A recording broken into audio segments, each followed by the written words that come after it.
السلام علیکم، آپ سب کو میرے یوٹیوب چینل حورم ہارر اسٹوریز میں خوش آمدید۔ اس امید کے ساتھ کہ آپ سب اپنے گھروں میں اللہ کی رحمت سے خوش اور تندرست ہوں گے، اپنی کہانی کا آغاز کرتے ہیں۔ یہ کہانی مجھے مشتاق احمد نے فیصل آباد سے بھیجی ہے۔ وہ کہتے ہیں کہ یہ بات 24 جنوری 2007 کی ہے۔ طوفانی رات تھی، ہر طرف بارش اور بجلی کی آوازوں کی وجہ سے ماحول بہت ہی زیادہ پراسرار لگ رہا تھا۔ 2007 کی بات ہے تو اس زمانے میں لوڈ شیڈنگ بھی بہت زیادہ ہوا کرتی تھی، اور فیصل آباد ایک ویسے ہی چھوٹا شہر تھا اور یہاں معمول کے مطابق بجلی گئی ہوئی تھی۔ ہم سب ڈرائنگ روم میں بیٹھے تھے، میں، میری بیوی آمنہ اور میری بیٹی ثانیہ۔ اندھیرے کمرے میں موم بتی جلائے بجلی کے آنے اور بارش کے رکنے کا انتظار کر رہے تھے، اور یہ دعائیں کر رہے تھے کہ ہمارا بیٹا یاسر خیریت سے گھر آ جائے، کیونکہ وہ ایک ہوٹل میں ویٹر کی نوکری کرتا تھا اور اسے آتے آتے بہت دیر ہو جایا کرتی تھی۔ ہم سب بیٹھے ہوئے تھے کہ اچانک دروازہ زور زور سے بجنے لگا۔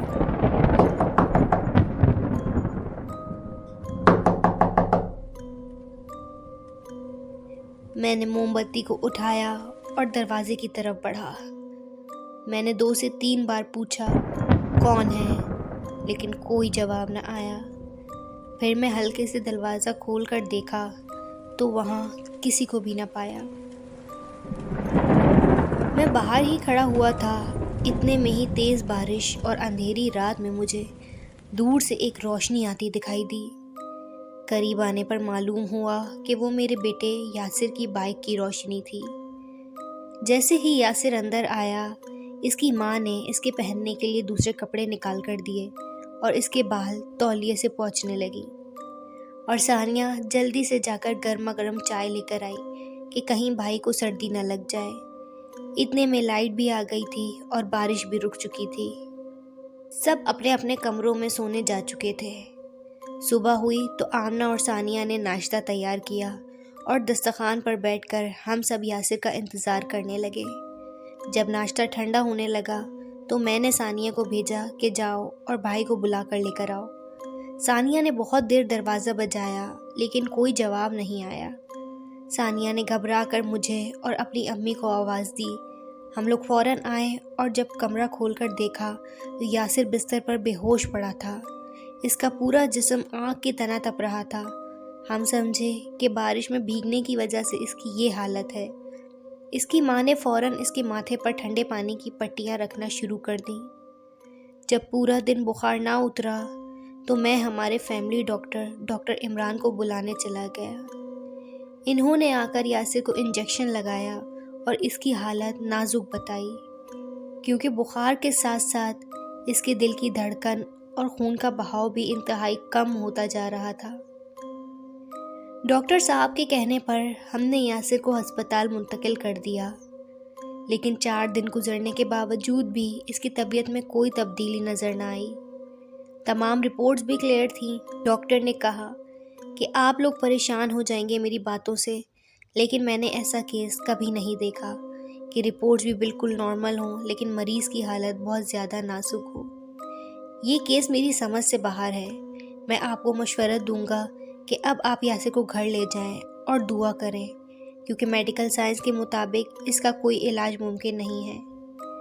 ہم لوگ بہت زیادہ غمزدہ اور نا امید ہو گئے۔ میں ڈسچارج فائل بنوانے کے لیے کاؤنٹر پر چلا گیا اور آمنہ اور ثانیہ یاسر کے کمرے کی طرف چلی گئیں۔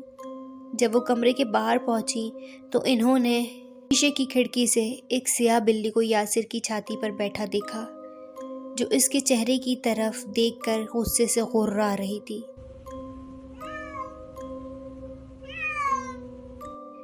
میں نے ہسپتال میں ہنگامہ برپا کر دیا کہ یہ کیسا ہسپتال ہے کہ یہاں بلی مریضوں کے کمرے تک پہنچ گئی۔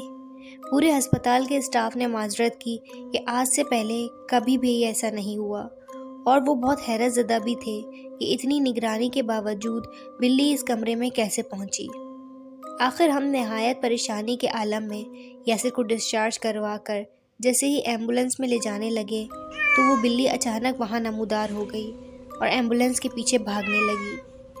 کافی دیر بعد ہمارے دیکھتے ہی دیکھتے وہ بلی ایسے ہماری نظروں کے آگے سے غائب ہوئی جیسے وہ تھی ہی نہیں۔ ہم سب بہت پریشان ہو گئے اور یاسر کو لا کر اس کے کمرے میں لٹا دیا۔ ڈاکٹر نے ایک طرح سے چونکہ جواب ہی دے دیا تھا، اس لیے یاسر کی اماں نے کہا کہ اب تو صرف دعاؤں سے ہی میرا بچہ بچ سکتا ہے۔ اس لیے انہوں نے اپنے تمام رشتہ داروں اور پڑوسیوں کو بلوایا اور ان سب نے مل کر سورہ رحمان کی تلاوت شروع کر دی۔ جیسے ہی سورہ رحمان کی آواز گھر میں گونجنا شروع ہوتی ہے، چاروں طرف سے زور زور سے بلی کے رونے کی آوازیں آنے لگتی ہیں۔ میں نے فوراً جا کے گھر کا کونا کونا چھان مارا، لیکن بلی کہیں موجود نہیں تھی۔ اس پراسرار ماحول کو دیکھ کر فوراً سارے لوگ بھاگ گئے۔ ہم جلدی سے یاسر کے کمرے کی طرف بڑھے تو دیکھا کہ یاسر کے کمرے کی فرش پر بلی کے پنجوں کے نشان ہیں جو یاسر کی طرف جا رہے ہیں۔ لیکن تعجب کی بات تو یہ تھی کہ یاسر کے کمرے میں نہ کوئی کھڑکی تھی اور دروازہ بھی جب ہم نے کھولا تب کھلا۔ یہ سارے واقعات دیکھ کر ہم سمجھ گئے کہ معاملہ ہماری سوچ کے برعکس ہے۔ میں نے فوراً آمنہ سے کہا کہ تم اور ثانیہ یاسر کے پاس ہی رہنا، میں ابھی آتا ہوں۔ میں فوراً مسجد میں مولوی صاحب کے پاس پہنچا اور سارا قصہ ان کی خدمت میں پیش کیا۔ مولوی صاحب نے ساری بات سن کر کہا کہ مجھے فوراً یاسر کے پاس لے چلو کیونکہ ہمارے پاس وقت بہت کم ہے۔ میں نے فوراً مولوی صاحب کو بائک پہ بٹھایا اور گھر لے کر آ گیا اور خواتین کو کمرے سے جانے کا کہا۔ مولوی صاحب جب اندر آئے اور یاسر کا چہرہ دیکھا تو اس پر ایسے نشان تھے جیسے کسی بلی نے پنجہ مارا ہو۔ میں نے فوراً آمنہ سے پوچھا کہ یہ کیسے ہوا، اور آمنہ میری بات سن کر حیران ہو گئی کیونکہ جب تک وہ کمرے سے باہر آئی تھی تب تک تو ایسے کوئی نشان یاسر کے چہرے پر نہیں تھے۔ مولوی صاحب نے آنکھیں بند کر کے کچھ پڑھنا شروع کیا اور یاسر پر دم کیا تو یاسر فوراً ہوش میں آ گیا۔ مولوی صاحب نے یاسر سے بولا، بیٹا یاد کرو اس رات تمہارے ساتھ کوئی ایسا واقعہ پیش آیا تھا کہ جس کی وجہ سے تمہاری یہ حالت ہے۔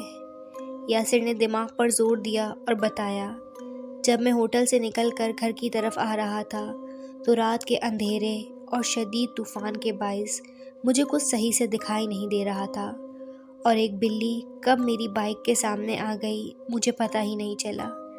لیکن میرا یقین کریں کہ میں نے کچھ بھی جان بوجھ کر نہیں کیا۔ مولوی صاحب نے سارا واقعہ سن کر بتایا کہ وہ بلی نہیں جن تھا جو بلی کے روپ میں سڑک پر تمہیں ملا، اور اب اس کی ماں بلی ہی کی شکل میں تم سے اپنے بچے کا بدلہ لینے آئی ہے۔ یہ سن کر آمنہ رو پڑی اور بولی، مولوی صاحب کوئی تو طریقہ ہوگا کہ جس سے میرے بیٹے کی جان بچ جائے۔ مولوی صاحب نے کہا، بالکل بچ جائے گی اگر اللہ نے چاہا تو، لیکن اس کے لیے آپ لوگوں کو نماز کی پابندی کرنی ہوگی اور سورۃ البقرہ کی تلاوت روزانہ اپنے گھر میں کرنی ہوگی۔ اور مولوی صاحب نے کچھ صورتیں بتائیں جو یاسر پر 7 روز تک پڑھ کر دم کرنی تھی۔ 7 دن گزر گئے اور ہماری زندگی پہلے کی طرح معمول پر آ گئی۔ اب اس بات کو 16 سال گزر چکے ہیں اور یاسر ماشاءاللہ سے 3 بچوں کا باپ بن چکا ہے، لیکن جب بھی اس واقعے کا ذکر ہوتا ہے ہم سب کا دل دہل جاتا ہے۔ تو یہ تھی آج کی وہ پراسرار کہانی۔ امید ہے کہ آپ کو سب کو بہت پسند آئی ہوگی۔ اگر آپ اپنی کوئی اس طرح کی کہانی ہمارے ساتھ شیئر کرنا چاہتے ہیں تو نیچے دیے گئے ڈسکرپشن باکس میں ای میل ایڈریس پہ ہمیں سینڈ کر سکتے ہیں۔ مزید کہانیوں اور پراسرار واقعات کے لیے ہمارے چینل کو لائک، شیئر اور سبسکرائب کریں۔ ملتے ہیں کسی ایسی ہی خوفناک کہانی کے ساتھ، تب تک کے لیے اللہ حافظ۔